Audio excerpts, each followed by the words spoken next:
A paz do Senhor está em nós. Amém. Em nós. Você é templo do Espírito Santo de Deus. O Senhor habita em você. A gente brinca. Eu estava brincando agora. Porque eu perguntar como é que você está. Eu estou esperando Jesus voltar. A nossa esperança é que logo o Senhor venha e se cumpra em nós a sua palavra.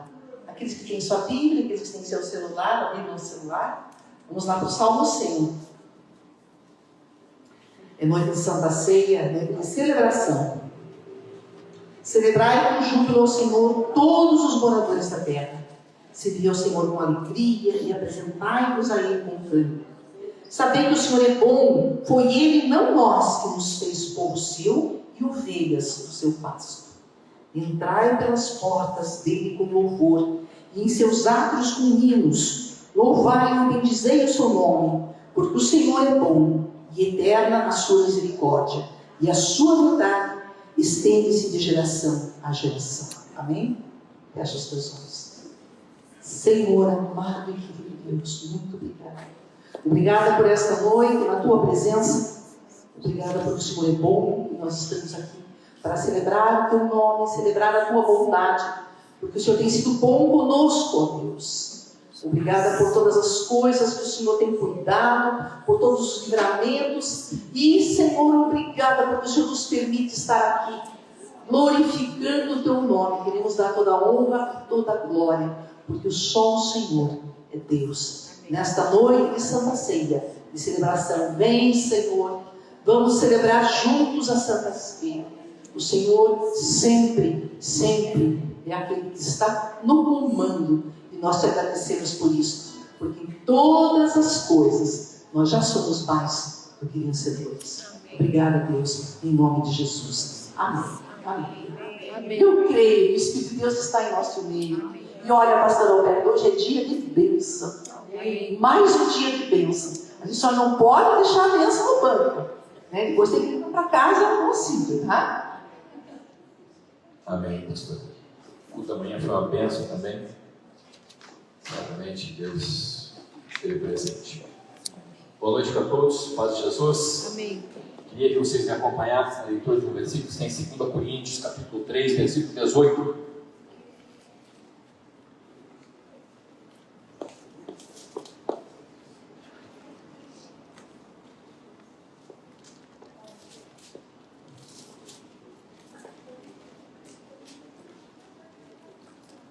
Desculpe, mudar o versículo aqui, para usar esse depois. 1 Pedro 2,9. 1 Pedro 2,9.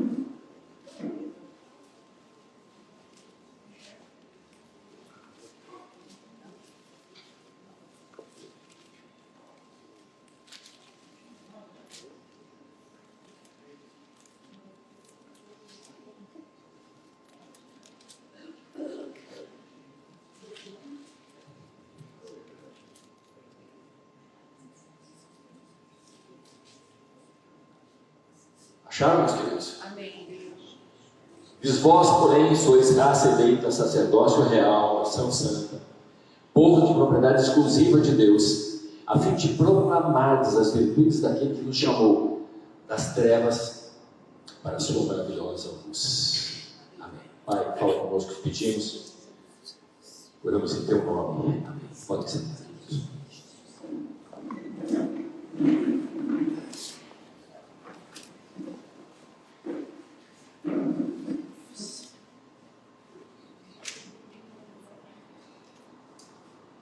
Essa noite, depois do relógio de oração,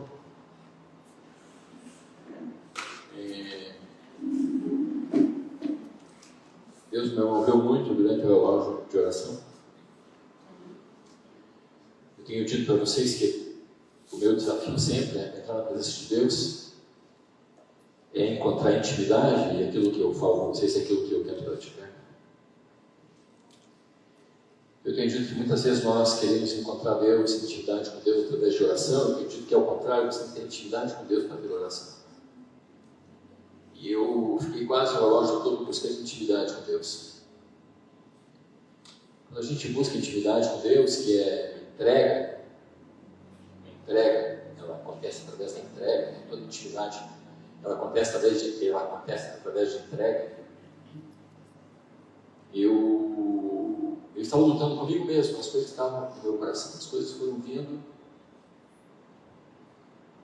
e eu me encontrei longe daquele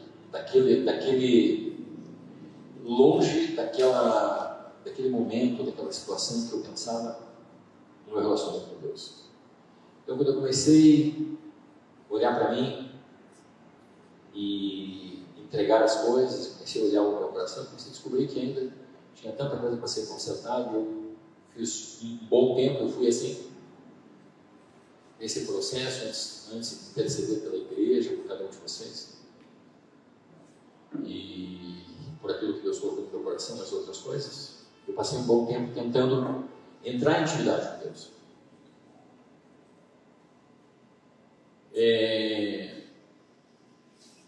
Porque nós pensamos, né, nós temos falado a respeito de oração, pensamos que a oração é esse caminho para a intimidade, mas ainda não é, porque Jesus falou: primeiro entra no teu quarto, fecha a porta, primeiro intimidade. Depois ora o teu pai, que em secreto te vê, em secreto te responderá. Então, essa busca da intimidade é importante, porque quando nós buscamos a intimidade, Deus começa a falar com a gente de maneira mais constante. E Deus falou a noite inteira comigo, foi falando comigo a noite inteira. Eu fui sonhando, e aquele sonho que Deus foi falando comigo, foi falando. Quando foi de manhã, Deus foi para a minha identidade, propósito e processo. E eu via mais essa passagem que nós lemos, mas eu não tinha enxergado dentro dessa passagem identidade, propósito e processo. E Deus veio me movendo num sentido de que hoje seria uma mensagem particularmente importante, porque ela vai nos desafiar a irmos além do lugar onde nós estamos.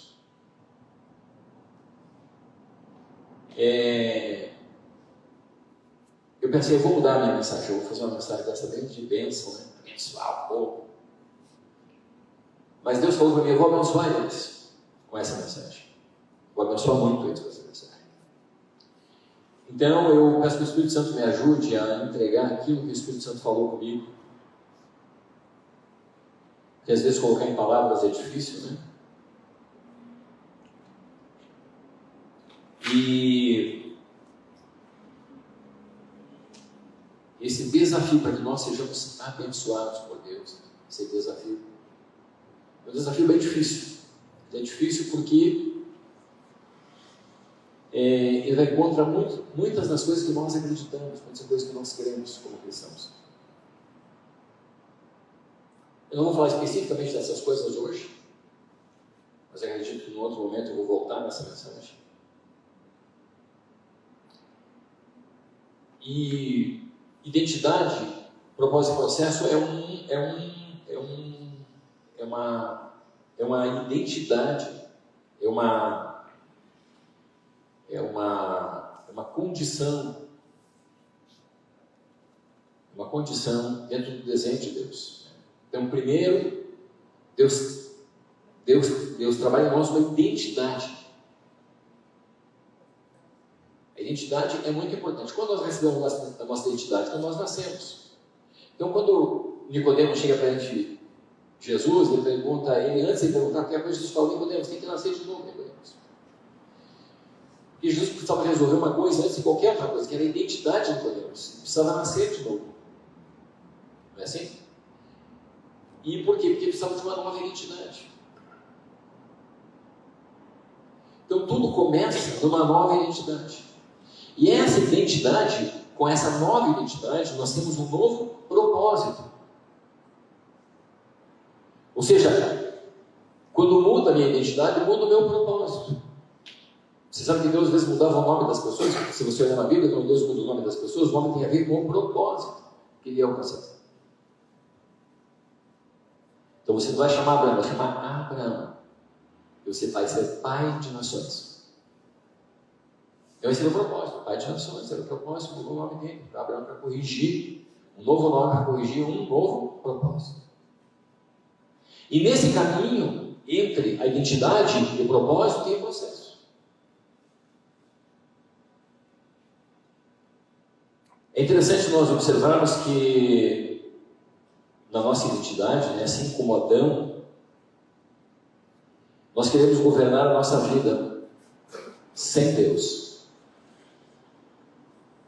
E eu vou dizer para você uma coisa: se você conseguir entrar em intimidade com Deus, e se você conseguir começar a buscar Deus com intimidade, se você buscar Deus, você descobrir que isso é uma verdade, como nós queremos governar a nossa vida sem Deus? Como nós queremos governar tudo e todos, inclusive a nós, sem Deus? É impressionante isso, como está dentro de nós. Está dentro de nós querer governar as coisas do nosso jeito, não do jeito de Deus. E isso nos incomoda particularmente, porque isso vai de encontro àquilo que nós acreditamos. Vai de encontro àquilo que a nossa natureza. Porque como a nossa natureza não foi transformada na natureza de Deus ainda, entendo que isso também é um processo, muitas vezes, isso vai contra aquilo que está mais profundo dentro de nós. E, consequentemente, isso causa uma insatisfação na nossa vida nas coisas do reino. Então, por que nós queremos governar a nossa vida sem Deus? Nós queremos o reino. Nós queremos o reino, nós queremos reinar. A vida é minha, eu reino. É minha vida. Eu que reino, eu que governo.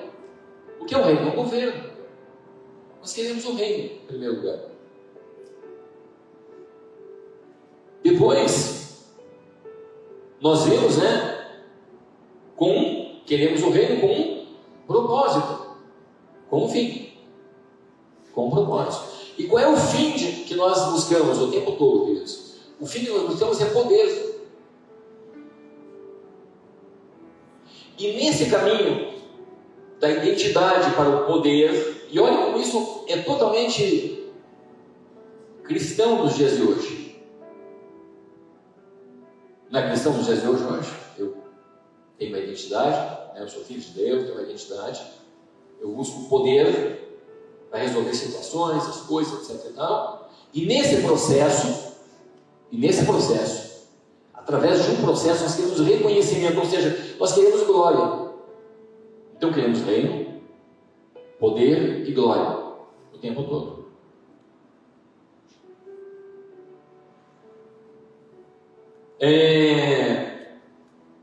Então, voltando lá, diz assim: vós, porém, sois raça eleita, sacerdócio real, nação santa, povo, propriedade exclusiva de Deus. Uma identidade. A primeira coisa que o versículo fala é de uma identidade. Porque vocês são, está falando de uma identidade. Porque vocês são.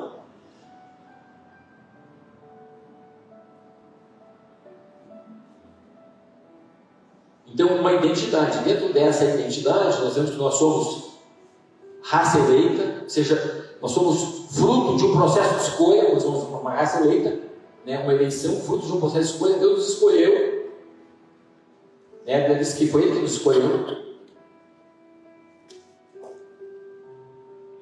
Depois nós somos sacerdote real, nós somos representação de Deus para o mundo, sacerdotes de um rei, de um governo, de um rei.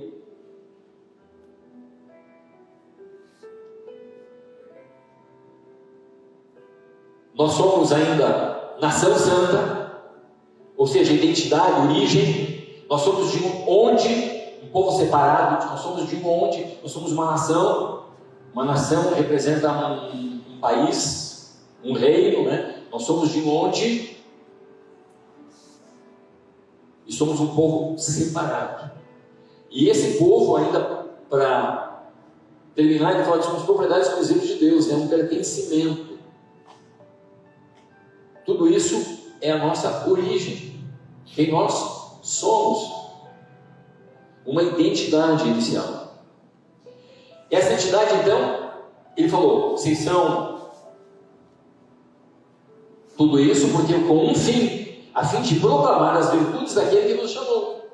Então você sabe que quando Deus fez o homem, Ele fez com o propósito de revelar ao mundo as virtudes,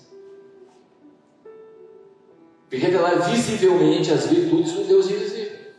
Por isso fez a imagem semelhante de Deus, para que nós fôssemos a imagem visível do Deus invisível, a fim do quê? De proclamar as virtudes daquele que nos chamou.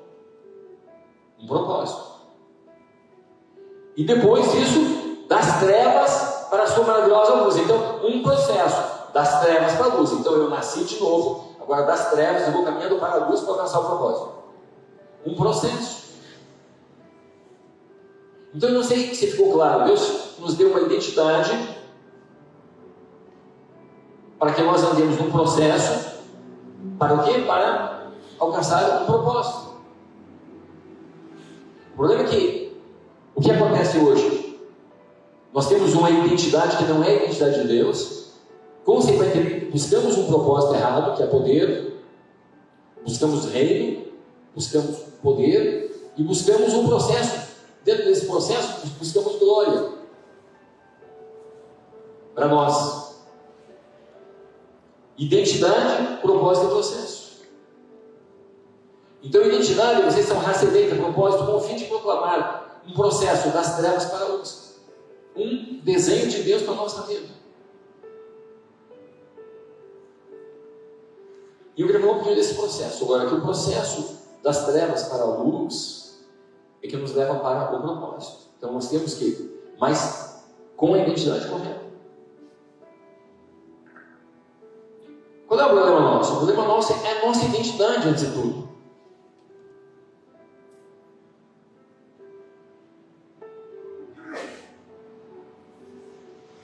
No Salmo, então esse processo da identidade para o propósito deve ser de uma coisa muito importante, isso é de verdade. Aliás, a verdade começa lá, na identidade, e vai até o propósito. Nós precisamos de verdade. Por que a verdade é tão importante nesse momento? Porque sem verdade não tem luz. Então, nesse processo de trevas para a luz, eu preciso de verdade, para poder, porque as obras têm que aparecer aonde? Na luz. Então, no Salmo 43, o salmista disse: envia a tua luz e a tua verdade, para que me guiem e me levem ao teu santo monte e aos teus tabernáculos. Envia a tua luz e a verdade, para que eu chegue no propósito. Em João 3,21 diz: quem pratica a verdade se aproxima da luz. O que eu quero dizer com isso, queridos? Eu estou querendo dizer que nós, como regra, nós somos uma mentira. E precisamos nos tornar uma verdade. Mas a verdade não é nossa. A verdade é de Deus. A verdade é Cristo. A verdade não somos nós. Nunca fomos nós. E por isso, talvez essa seja uma mensagem tão dura, porque o processo da prática da verdade nos aproxima da luz, e quando a luz chega, ela mostra tudo em nós. Eu estava observando que às vezes nós, para não mentir, nós contamos uma história para não mentir, né? Então às vezes nós queremos dizer alguma coisa, mas como nós não queremos dizer exatamente aquilo que nós queremos dizer, nós falamos de uma outra maneira. Mas isso é uma mentira também. Que nós distorcemos um pouco a situação para parecer que a nossa situação não é aquela. A gente precisa o tempo todo estar falando, está resolvendo as coisas, nós precisamos encaixar as coisas, porque as coisas não se encaixam, a gente não der uma mentidinha na coisa e não arrumar ela. E quando somos pegos na mentira, não ficamos nem envergonhados, nem envergonhados. Então, por isso que essa mensagem ela é tão dura e tão difícil. Não porque seja difícil de entender, mas porque é difícil de aceitar e praticar. Porque as nossas escolhas, nossas atitudes são más. Porque nós amamos as trevas. João 3,19 diz: o julgamento é esse, que a luz veio ao mundo e os homens amaram mais as trevas do que a luz, porque as suas obras eram más. Os homens não está excluindo eu e você. Os que estão sobre a terra amaram mais as trevas do que a luz. E por isso nós rejeitamos a luz. Esse foi o motivo pelo qual os sábios, os inteligentes, os capazes, os melhores, né, os poderosos, os religiosos mataram Jesus. Porque todos eles estavam cheios de si. É o mesmo motivo que levou Lúcifer e os anjos a serem expulsos do céu.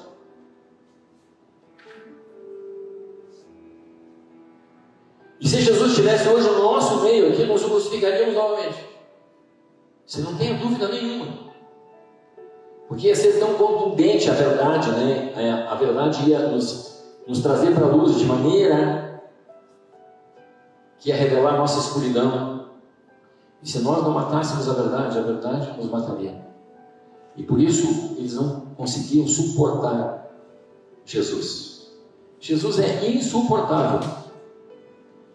Insuportável na sua verdade. Ele é chamado daquele, lá no Antigo Testamento, daquele sabão do que esfrega, do que lava, com soda.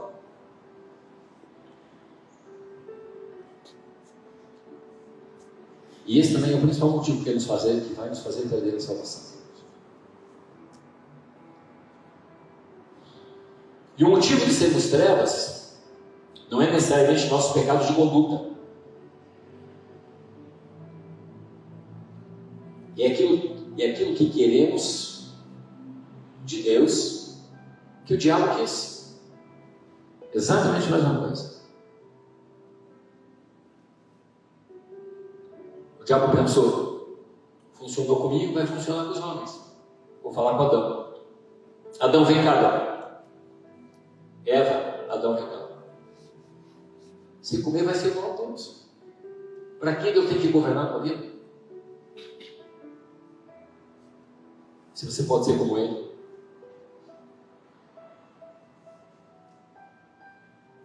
Reino, poder e glória.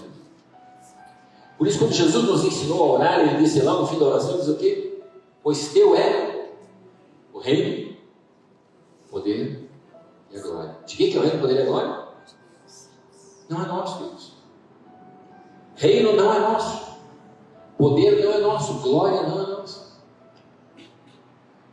De quem é o reino, o poder e a glória?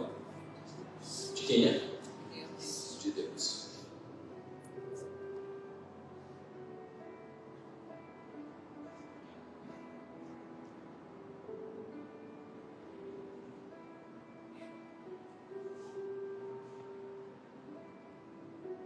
É interessante isso, que é uma condição, que é um estado, é um onde. Não é o quê? É um onde. Onde nós estamos posicionados, onde nós estamos postos, né? Esse onde é muito importante. Quando Adão peca, Deus chama ele. Deus não pergunta: o que você fez, Adão? Ele pergunta: onde você está, Adão? Onde? Ele pergunta um onde. Não o quê. Ele vai perguntar o que depois, não vai perguntar primeiro onde. Onde? Né? Depois de perguntar onde ainda, ele pergunta quem. Quem te fez saber que estavas morto? Quem? Onde? Quem?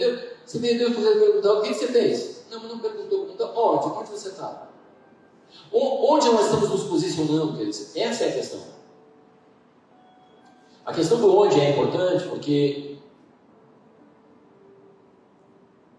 tem a ver profundamente com aquilo que nós cremos do Evangelho. E nós cremos de maneira errada.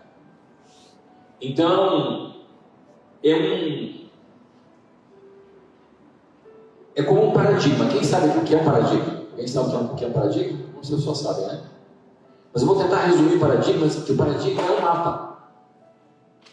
Ele é um mapa. Então você é um atleta. Você vai participar de uma corrida rústica lá no meio do mato, que vai correr lá no meio do deserto, ficar lá um bom tempo correndo. Você pega um mapa para você ver. Você pega um mapa. Então, você descobre que tem o teu mapa é aquele ali, tem alguns mapas diferentes, mas o teu mapa é aquele ali, né? E você olha e diz assim: bom, perfeito. O meu caminho é sem pedras, é um caminho caminho perfeito, o caminho é muito bom. Eu sou atleta, estou preparado. Tenho os acessórios necessários, estou levando água comigo, estou levando o tênis correto, a roupa correta. Estou preparado e vou correr essa maratona que foi proposta para mim. E talvez esse mapa é a maneira mais rápida de chegar ao meu objetivo. Então, assim, nós pegamos aqui um mapa e saímos com ele correndo para alcançar um objetivo. Esse é o desejo da nossa vida. Nós estamos buscando alguma coisa, buscando encontrar alguma coisa. O problema é que, com toda essa condição que nós temos, nós vamos chegar muito mais rápido, pelas boas condições que nós temos. Eu sou um bom atleta, eu estou aí com o equipamento correto, a pista está sem defeito, o tempo está bom, as condições, as circunstâncias estão boas. O único problema é que se o mapa estiver errado, eu vou chegar da mesma forma mais depressa, só que no lugar errado. Então, por isso, onde era tão importante? Deus estava preocupado que nós estamos correndo uma carreira, uma vida cristã, com o mapa errado. Esse é o nosso problema.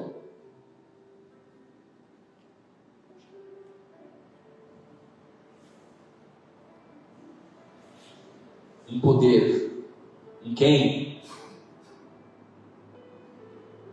Porque ninguém sobreviveu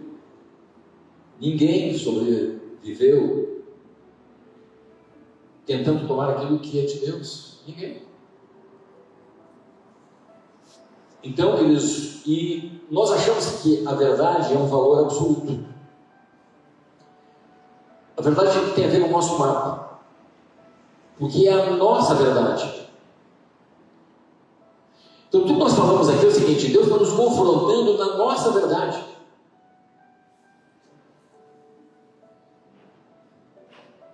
E a verdade diante dela mesma, ela é relativa. Alguém já disse que existe a minha verdade, a tua verdade é a verdade. Mas quem fez esse ditado não quis dizer que a minha verdade ou a tua verdade são corretas. Pelo contrário, quis dizer que nem a minha nem a tua verdade são corretas. Quer dizer que existe uma verdade, que necessariamente não é a tua nem a minha. Então, a minha verdade, ela domina tão forte o meu coração, que ela me revolta com as coisas, ela me leva, nessa noite, uma coisa que Deus botou para mim, é que eu estava com um coração, de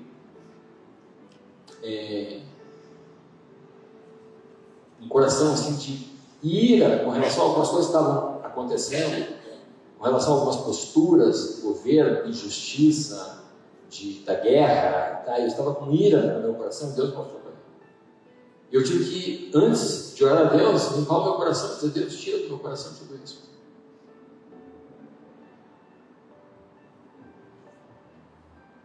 Não é o fato de que está certo ou está errado, é que a justiça não é minha, de Deus. Ele falou: minha justiça, minha é a justiça, minha é a vingança. Então eu quis tomar para mim, eu disse: Deus, aonde eu estou aqui que eu posso fazer alguma coisa? Porque às vezes a gente se sente impotente, na verdade, em relação a certas coisas. Mas não vamos nos sentir importantes, nós dermos ouvidos ao Espírito.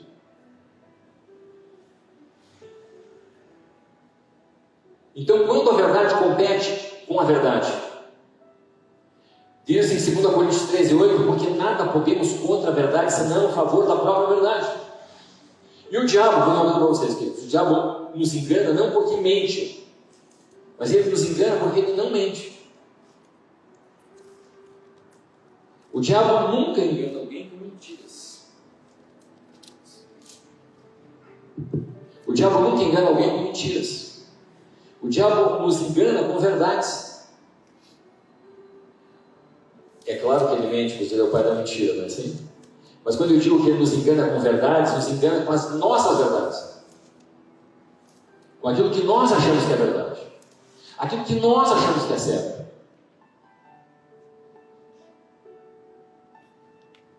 Porque nós não cogitamos as coisas de Deus, mas as coisas dos homens. Nosso coração cogita coisas de homens, não coisas de Deus. Nós, antes de julgar, antes de condenar, antes de nos acharam alguma coisa. Nós tínhamos que buscar em Deus o que Deus pensa de cada uma dessas situações que nós nos colocamos. Eu estava meditando, pensando que Pedro estava calçado de uma verdade.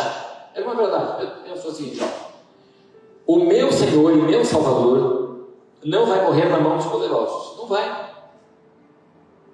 Isso era inaceitável. Era falta de amor e falta de temor a Deus, não proteger aquele que é o Espírito de Deus. Não é isso? Em Mateus 16, 21 diz: desde esse tempo começou Jesus a mostrar a seus discípulos que é necessário seguir para Jerusalém, sofrer muitas coisas dos anciãos e dos principais sacerdotes e dos escribas, e ser morto e ressuscitado ao terceiro dia.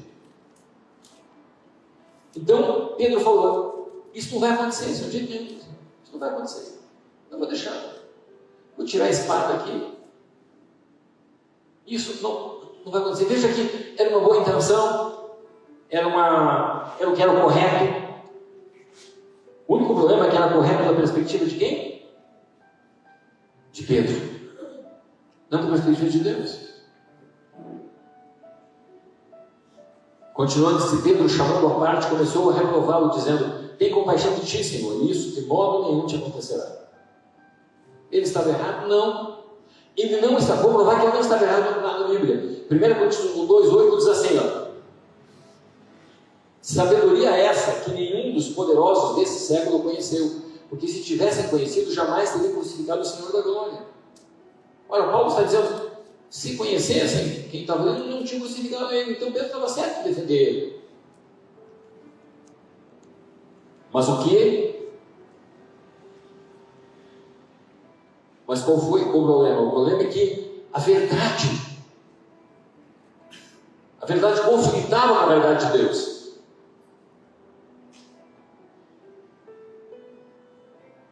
E eu vou dizer para vocês, nós somos diabos quando nossa verdade é da perspectiva dos homens. E dos homens, que eu digo, da nossa própria perspectiva, principalmente.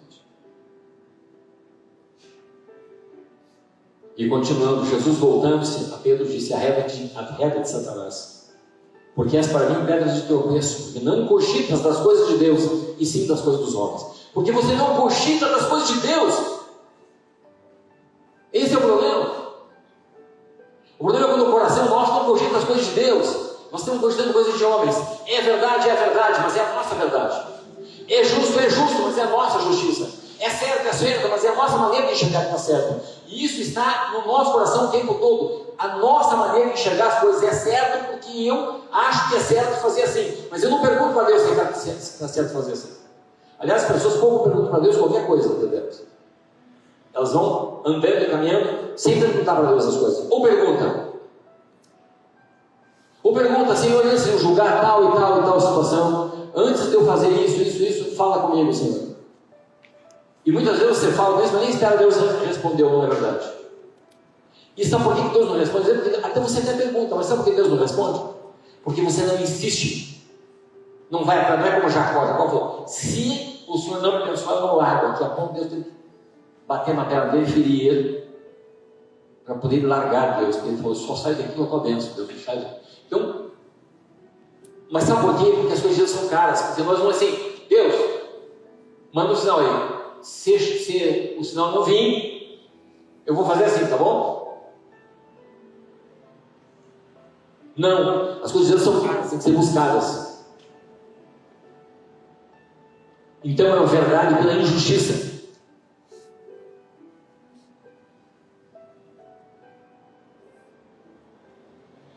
Tem uma história na Bíblia. As histórias da Bíblia não estão ali para serem bonitas, queridos. A história da Bíblia está para contar uma lição ali. Quando Corá e Abirão se rebelaram contra Moisés, a questão toda é que eles estavam certos. Sabe, me incomoda isso. Toda vez que eu leio esse texto, e eu li novamente essa semana, me incomodou novamente. Me incomodou porque eles estavam certos, eles não falaram nada errado. Mas eles não entendiam o plano de Deus. Esse era o problema. Da minha perspectiva, eles estavam certos. Eles disseram: Moisés, Deus não fala só com você, Moisés. E era verdade. Moisés, nós estamos dando volta no deserto, Moisés, não estamos indo para a terra prometida, era verdade. Então não vamos seguir você, Moisés. Por que não vamos seguir você? Se você não faz nada certo, Moisés. Porque nós temos razão, Moisés. E Moisés responde: se quer saber quem tem razão, Deus vai falar. E a terra abriu e engoliu eles. Por que Deus? Por que Deus? Eles estavam só tentando fazer o que é certo. Por que quando Uzá foi lá e a arca foi cair, ele foi com uma boa intenção de ajudar a arca a cair? Imagine a arca cair, e tinha dentro, sei lá, se ia quebrar a arca, ele segurou a arca. Por que ele teve que morrer, Deus? Por que ele perdeu a vida ali? Só podia ter dito: não, puxa, pelo contrário, agora eu dou prêmio para ele, segurou a arca, não caiu, né? Eu vou abençoar ele. Mas na justiça dos homens, nós olhamos a coisa não da perspectiva de Deus. Deus falou antes: não toque na arca, você tocar vai morrer. Não toque, não interessa, você vai cair, vai quebrar, e você vai fazer. Não faça aquilo que você não foi chamado para fazer. Não faça aquilo que tem direção da tua vida. Mesmo que você ache que tudo está errado. Davi olhou e pensou: eu já sou ungido rei, eu sou ungido rei, eu podia governar. Saul manda, imagine Saul, imagine o rei Saul, manda Davi aí espiritual do jeito que era, chama todos os sacerdotes do templo, manda matar todos, só salvou um lá para contar a história. Mandou matar tudo. Davi já tinha sido ungido rei, bastava Davi dizer: eu sou rei, Deus me chamou, chega, para com essa palhaçada, Saul. Mas ele falou: quem vai sobreviver se tocar no ungido de Deus? Por quê? Porque ele estava cogitando as coisas de Deus, não as coisas dele, andava em princípios, não para aquilo que ele achava que era certo, mas para aquilo que Deus achava que era certo. E a história da Bíblia é cheia de coisas assim.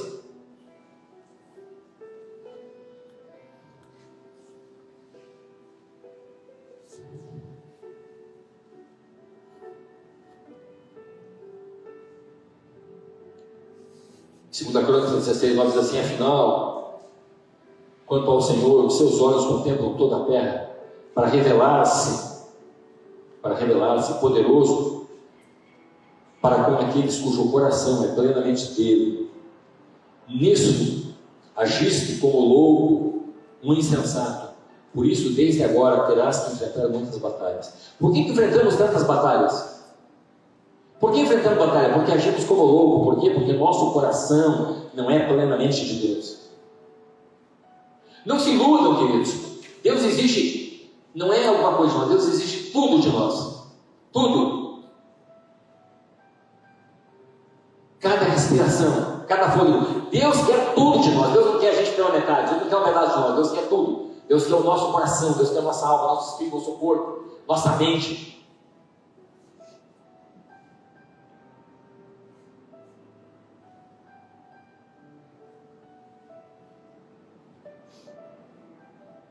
Deus não aceita qualquer tipo de adoração.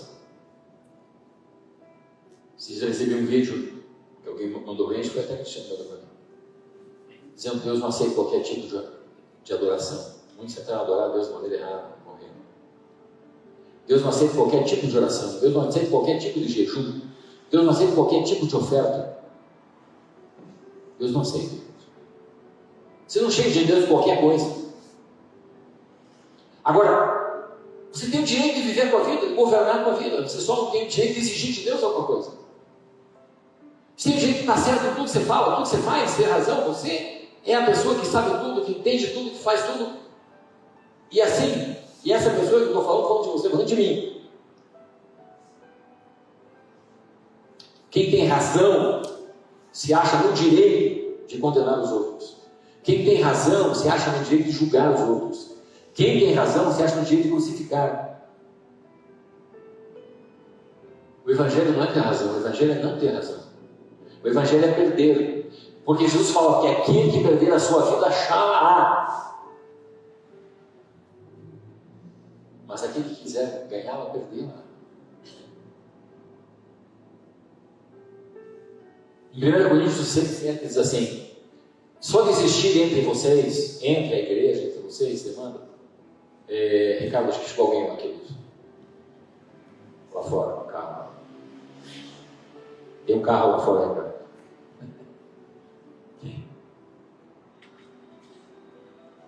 Então diz: porque só de existir entre vós demandas já é completa a derrota para vocês. Por que não sofrem antes a injustiça? Por que não sofrem antes o dano? Porque não sabem perder. Ele está dizendo, por que você não aprendeu a perder? Porque você não sabe perder, você tem que ganhar sempre, tem que ter razão sempre.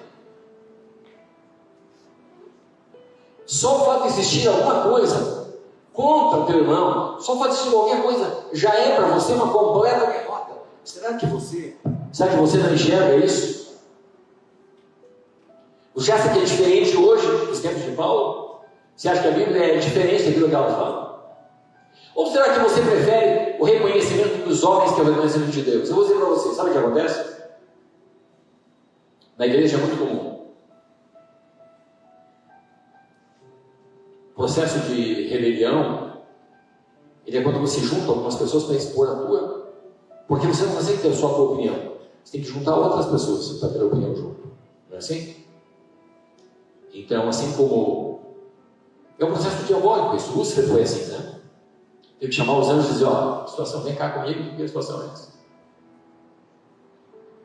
Sabe por que isso? Nós queremos reconhecimento de homens e não de Deus. Reconhecimento de homens e não de Deus.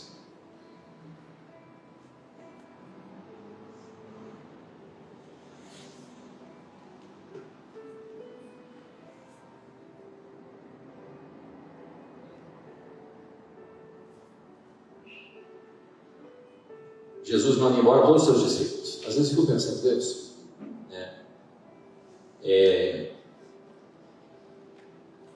muitas vezes eu e o pastor Bento estamos chorando por vocês, mas é difícil perder alguém quando sai da igreja, quando sai do nosso convívio, mas Jesus não tinha esse problema não. Jesus mandou embora todos os discípulos, inclusive os 12.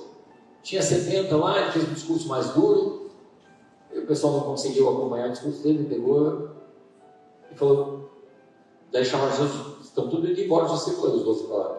Ele falou, vocês também querem ir embora? Vocês? Tchau, eu não preciso de vocês. Isso não vai atrapalhar o meu propósito. Porque o meu propósito não depende de pessoas. Para cumprir o meu propósito, eu não dependo de outras pessoas. Eu dependo só de Deus. Eu não dependo de mim mesmo, eu dependo só de Deus. Eu não dependo de outras pessoas, eu dependo de mim mesmo. Então Jesus não dependia de outras pessoas, dependia apenas de Deus.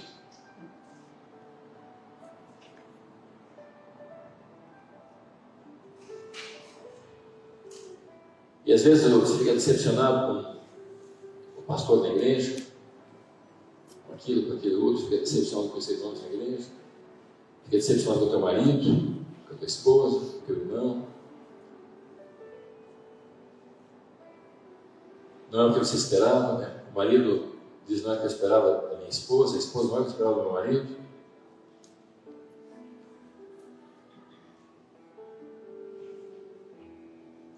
Não é o que eu esperava do meu patrão, não esperava do meu pai, não esperava isso da minha mãe, do meu filho.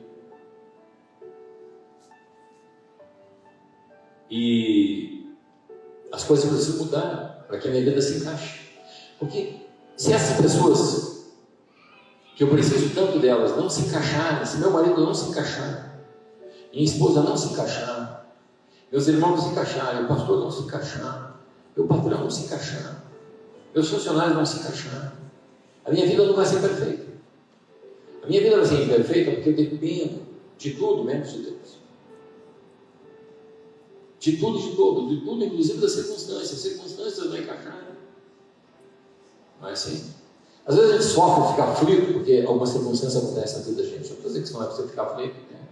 Ficar aflito eu acho natural, mas no fundo mesmo, nós temos que esperar em Deus por isso. É Ele que cuida de nós. Jesus nunca projetou suas expectativas e cumprir o plano de Deus em outras pessoas. Porque sua esperança, sua dependência era apenas de Deus. Porque todo o fundamento de verdade de Jesus estava em Deus. Por isso que as pessoas não podiam magoá-lo. Porque ele nunca esperou nada delas. Então o problema não é e nunca foi o outro ou a circunstância, o problema é a minha perspectiva. E a minha confiança que está no lugar errado. O problema é a minha identidade, é quem eu sou. Na verdade é que está errado. Se eu não corrigir isso, todo o resto nunca vai se concentrar. Porque a minha confiança não está em Deus, ela está nas pessoas, nas coisas. E diz assim, ó, e porque amaram mais a criatura, o que é amar a criatura mais do que o Criador? É amar a mim mesmo mais do que a Deus. Porque eu amei a criatura, que sou eu, mais do que o Criador. Então, porque amaram mais, está lá em Romanos capítulo 2, porque amaram mais a criatura que o Criador, Deus os entregou a uma disposição mental renovável. Então Deus nos entrega aquilo que nós mesmos escolhemos.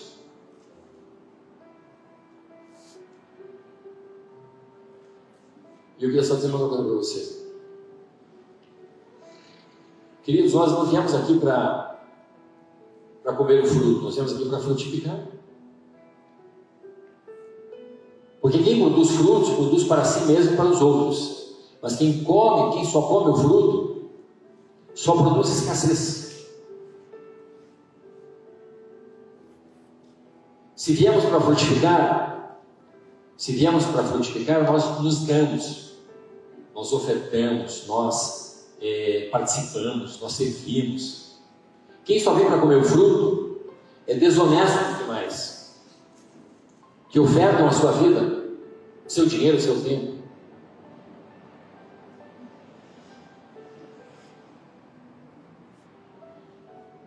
Deus não chamou Adão para comer fruto, Deus chamou Adão para frutificar.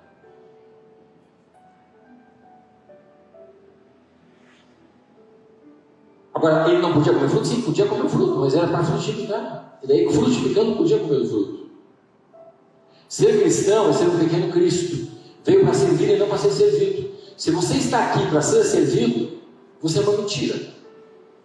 Se você vem aqui esperando apenas as coisas desse mundo, diz assim, que você é uma mentira. Nós vamos participar da ceia daqui a pouco.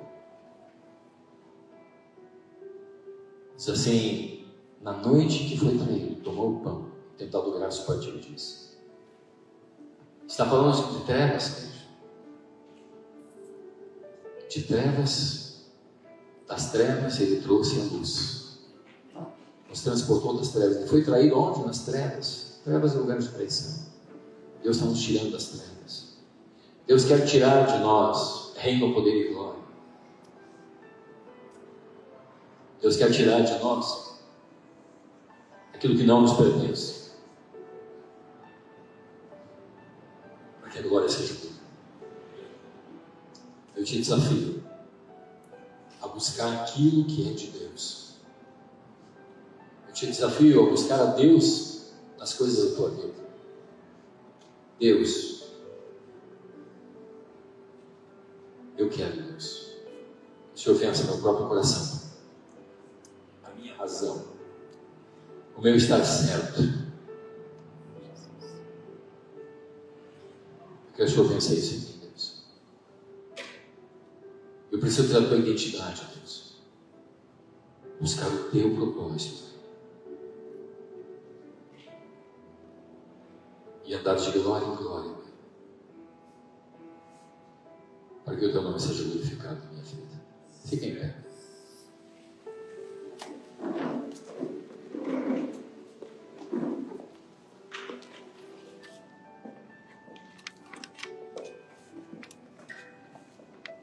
Nós vamos participar da ceia.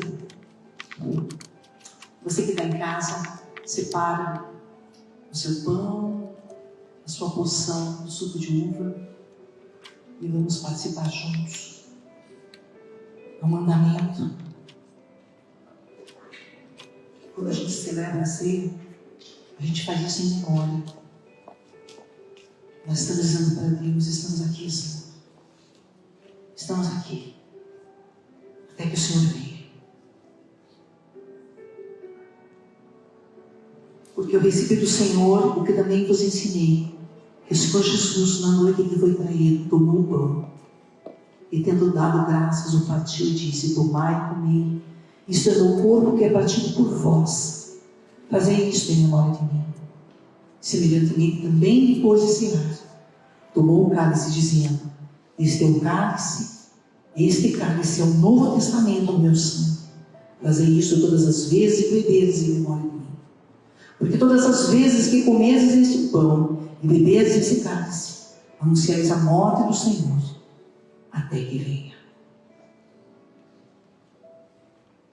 Deus amado, nesta noite nós nos reunimos para mais uma vez lembrarmos o nosso coração, a nossa vida, que nós dependemos só de Ti, que nós necessitamos, Senhor, que o Senhor venha. E fazemos isso, ó Deus, crendo que este pedaço de pão significa o Teu corpo moído na cruz do Calvário, lembrando do Teu sofrimento por amor a nós. E o cálice, Senhor, com o suco de uva, significando o Teu sangue derramado para perdão dos nossos pecados.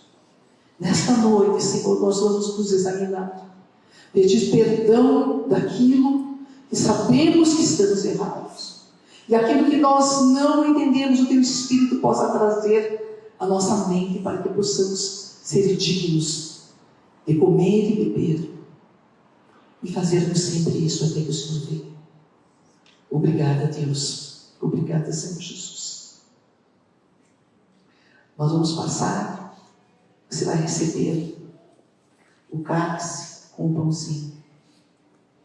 Nós vamos orar e daí você vai participar junto conosco.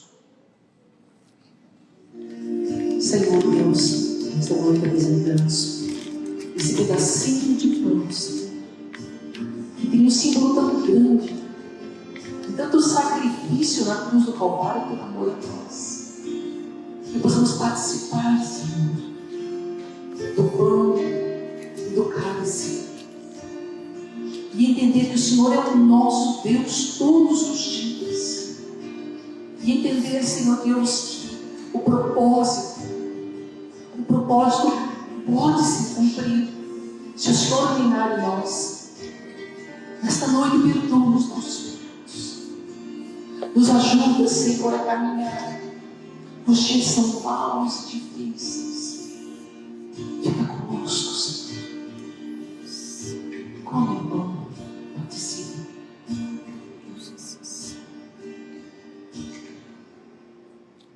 Pode participar do cálice.